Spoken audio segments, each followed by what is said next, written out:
Welcome to two Unit 6 topics, 6.1 and 6.2, DNA and RNA structure and replication. All living things contain genetic material. They rely on their genetic material to provide the instructions necessary for carrying out the functions of life. In a later presentation, we will see how a cell's DNA is acted upon to ultimately result in the production of functional proteins. Thanks to research from a number of scientists in a variety of experiments in the first half of the 20th century, a three-dimensional structure of DNA was discovered in the early 1950s. In and of itself, that was a substantial accomplishment. But more than that, it paved the way to our understanding of how DNA replication is carried out and made possible the study of DNA's function, scientific work that continues to this day. Although there are examples of viruses that use RNA as their genetic material, most organisms possess and rely upon double-stranded DNA as their primary genetic material. As a review of important concepts from Unit 1, let's review the three differences that exist between DNA and RNA. First is one that I've already mentioned. DNA is a molecule comprised of two strands, twisted around each other and hydrogen bonded to one another, whereas RNA is a single strand of nucleotides. A second difference resides within the backbone of the molecules, the sugars that are present. While both are pentose sugars, they are chemically slightly different: deoxyribose in DNA and ribose in RNA. The final difference is with the nitrogenous bases. DNA and RNA both contain guanine, adenine, and cytosine, but only DNA utilizes thymine, but uracil is present in RNA instead. In a comparison of the genetic material found in prokaryotic and eukaryotic cells, we would find that the chemical components, the bases, sugars, and phosphates, as well as the manner in which they are assembled, is identical. However, prokaryotes generally have a single chromosome. Additionally, a typical prokaryotic chromosome is much smaller than an average eukaryotic chromosome, since it is comprised of far fewer base pairs. As is characteristic of prokaryotes, the genetic material is not contained within a nucleus. Rather, it is free-floating in the cytosol. Bacteria are also known to possess much smaller fragments of DNA called plasmids.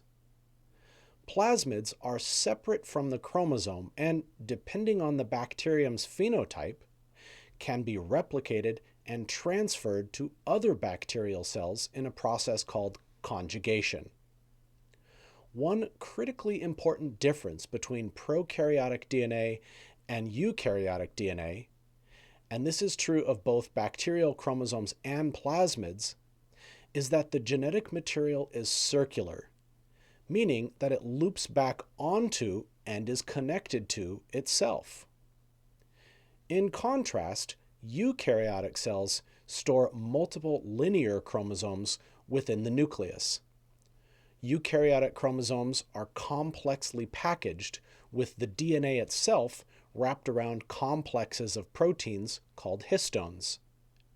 In addition to the previously studied role of histones in condensing chromosomes during nuclear division, we'll explore more about the importance of histones later in this unit. Let's do a quick but important review of DNA structure. The monomer of a nucleic acid is a nucleotide. Nucleotides are comprised of a sugar, a nitrogenous base bonded to the 1' carbon, and a phosphate group bonded to the 5' carbon. The 5' phosphate of one nucleotide is linked to the 3' carbon of a neighboring nucleotide via a phosphodiester linkage. Of course, DNA is a double-stranded molecule which is held together by numerous hydrogen bonds: 2 between every adenine-thymine base pair, and 3 between every guanine-cytosine base pair. Because of the nature of those hydrogen bonds, as well as the 5' to 3' orientation of each strand of DNA, they are said to be anti-parallel to one another. Although directionality like up or down or left or right doesn't apply in a three-dimensional space like a cell's nucleus, for the purpose of studying this model, we'll rely on terms like those. For the strand on the left, observing a particular nucleotide, we can see the nitrogenous base bonded to the 1' carbon, a phosphate group bonded to the 5' carbon, and the 3' carbon is joined to the phosphate of its downstairs neighbor. The final nucleotide on the left, at the end of this linear DNA fragment, doesn't have a downstairs neighbor, and instead ends with a hydroxyl group attached to the 3' carbon. In the complementary strand on the right, we can observe that the exact same thing is true. It's just upside down. In other words, the two strands of DNA are oriented in a fashion opposite to one another. The left strand has a 5' phosphate at the upper left, but the right strand has its 5' phosphate on the lower right. And the hydroxyl groups attached to the 3' carbons are also diagonally across from one another. Although it may seem exceptionally trivial to make this point about the structure and orientation of the two strands of DNA, it has critical significance in the process of DNA replication. To ensure the continuity of life from one generation to the next, a cell's genetic information must be copied faithfully, meaning with very little error. This is true for unicellular organisms when daughter cells are created, multicellular organisms as they grow and develop, and in the production of gametes that will be used to create offspring.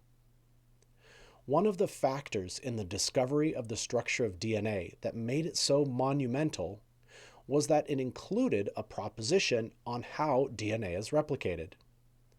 Watson and Crick referred to this model of DNA replication as semi-conservative. Although the mechanisms and enzymes involved are complex, the idea is a simple one. Double-stranded DNA is separated, and each half acts as a template to create two new complementary strands.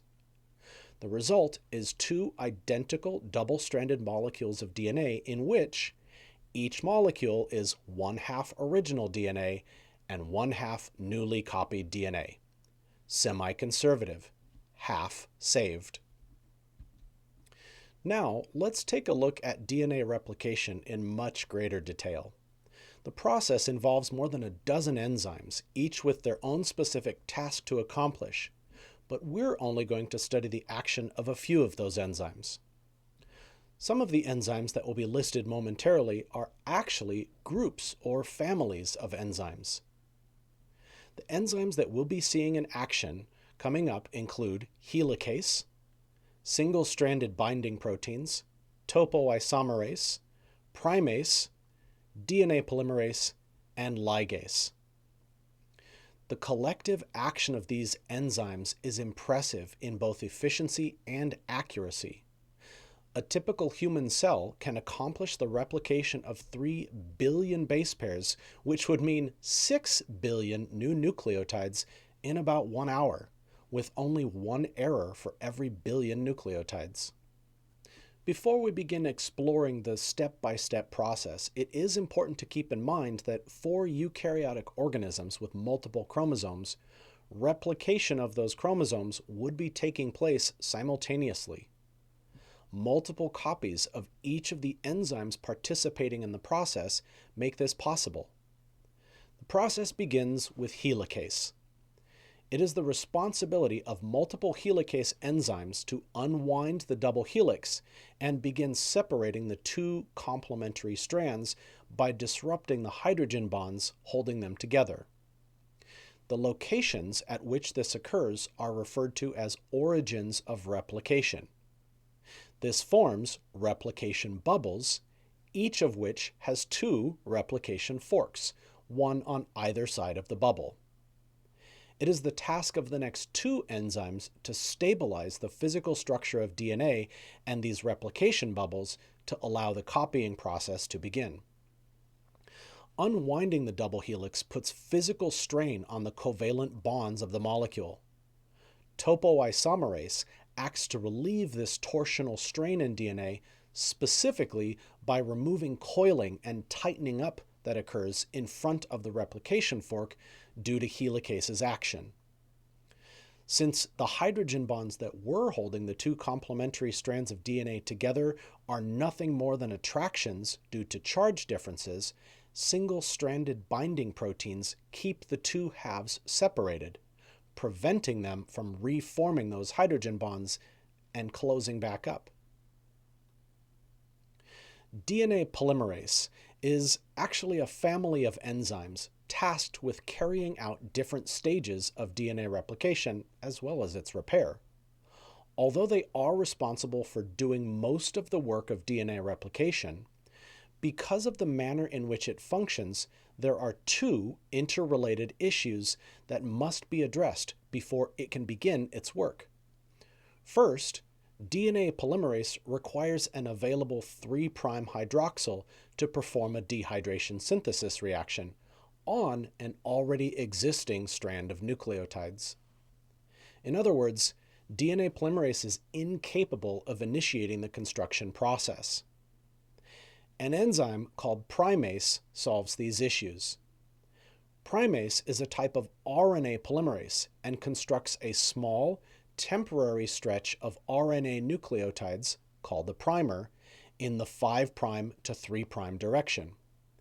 Once the 10 to 12 nucleotide RNA primer is complete, DNA polymerase now has a 3' hydroxyl onto which it can continue the construction process using DNA nucleotides. This model illustrates the process representing the original DNA in dark blue, the temporary RNA primer in magenta, and the newly synthesized DNA in light blue. Recall from earlier that each of the two strands of DNA are oriented opposite one another. Because of the anti-parallel nature of DNA, each of the two strands must be replicated differently. For the replication of the leading strand, the orientation of the RNA primer is such that the 3' hydroxyl is facing into the replication fork, which is also the overall direction of the replication process. Although this model doesn't illustrate the RNA primer for simplicity's sake, the leading strand requires the construction of only a single primer. The consequence of this is that DNA is replicated continuously in one long single piece. The construction of the lagging strand, on the other hand, is the exact opposite of the leading strand. When RNA primers are constructed on the lagging strand, the 3' hydroxyl is facing away from the replication fork. Again, the primers are not illustrated in this model, but multiple primers are required for construction of the lagging strand. Therefore, the lagging strand is constructed discontinuously in segments called Okazaki fragments. Here is another model that will help to illustrate the difference in the construction of the leading and lagging strands. Here we can observe 1/2 of a replication bubble with a single replication fork on the left, into which replication proceeds. The strand on the top is the leading strand, requiring a single primer, color-coded green, with its 3' hydroxyl facing in to the replication fork. Replication of the leading strand by DNA polymerase progresses continuously into the fork. The lagging strand is on the bottom and constructed in sections requiring multiple primers. But what about the other half of the replication bubble? Because of DNA's anti-parallel construction, the right side of the bubble has the exact opposite orientation of the left side. Illustrated here, the lagging strand is on the top and the leading strand is on the bottom. The final steps of DNA replication involve the removal of the temporary RNA primers and completion of the process with DNA nucleotides. A different kind of DNA polymerase binds to the RNA primer, excises the RNA nucleotides, and simultaneously fills in the gap left behind by the removal of the primer using DNA nucleotides. Finally, it is the job of DNA ligase to form the final phosphodiester bond in the sugar phosphate backbone of the newly constructed strand of DNA. These models will help to summarize the overall process of DNA replication and the important differences in how the leading and lagging strands are synthesized. Zooming in on the left side of this replication bubble, we can observe that the leading strand required only a single primer onto which replication could occur continuously. This is in contrast to the lagging strand requiring multiple primers and constructed in fragments. We're now going to take a look at an animation from our textbook that will demonstrate the entire process from start to finish. At the origin of replication, the two strands of DNA separate, serving as templates for making new strands. The result is a replication bubble. The bubble grows in both directions, forming two replication forks. Let's zoom in on one of them.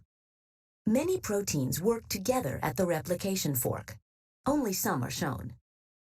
Here, the DNA is unwound, and DNA polymerases, shown in orange, build new strands of DNA. Original parental DNA strands are shown in dark blue. Newly formed DNA strands are shown in light blue. Because strands in a DNA double helix run in opposite directions, the new strands must be made in different ways. One new strand, the leading strand, is built continuously. The other new strand, the lagging strand, is built in pieces.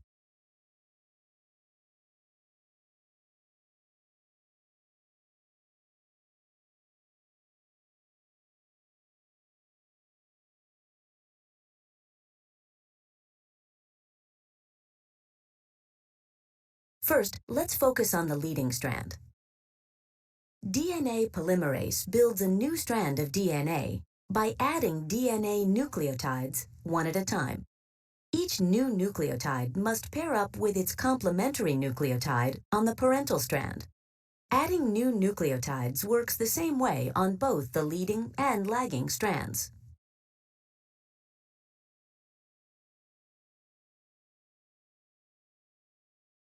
Each piece of the lagging strand begins with a short segment of RNA, shown in red. A clamp surrounds the RNA and attaches to DNA polymerase, which builds the rest of the new piece as DNA. When the piece is finished, it is released from DNA polymerase. How are pieces of the lagging strand joined together? A different DNA polymerase removes RNA and replaces it with DNA.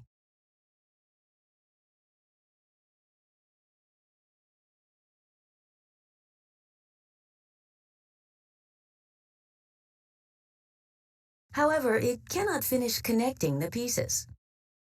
An enzyme called DNA ligase joins the pieces together.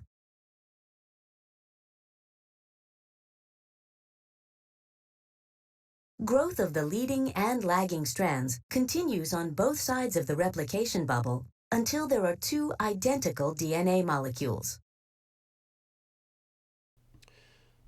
Thanks to viewing the animation, you observed an additional reason behind the difference in the construction process between the leading and lagging strands.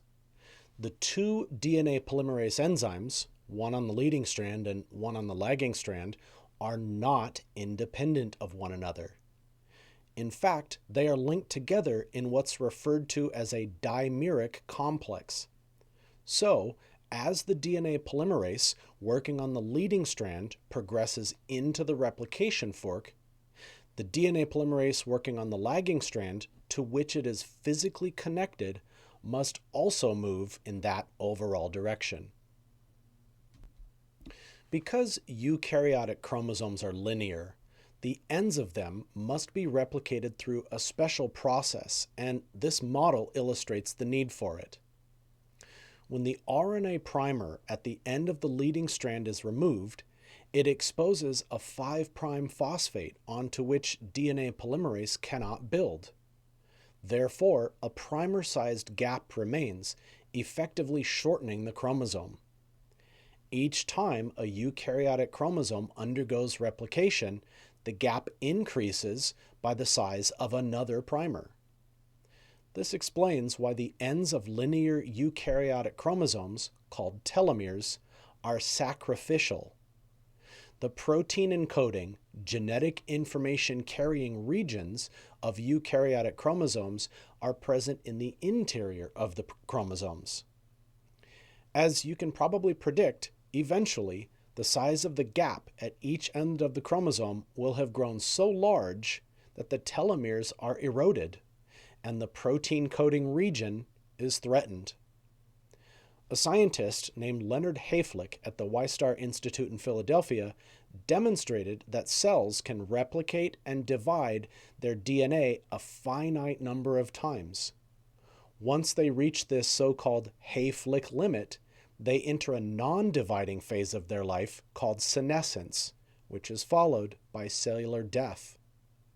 Hayflick interpreted his discovery to be the cause of aging at the cellular level, which correlates with the overall aging process of the entire organism. However, encoded in the genetic information of eukaryotic cells is the information necessary to produce an enzyme called telomerase. It is the task of telomerase to elongate telomeres. Although there will still be a primer-sized gap, the telomere has been lengthened, increasing the number of rounds of replication that are possible, as well as increasing the time until senescence and cellular death. But the production of telomerase is typically non-existent in most cell types. Generally, telomerase is active in stem cells, which we will learn more about in a later topic in this unit, and germline cells, which are the parent cells for gametes. Also, telomerase activity is a hallmark of most cancer cells, helping to explain their ability to proliferate indefinitely. That brings to a close our look at the first two topics in Unit 6. Thanks for watching and take care.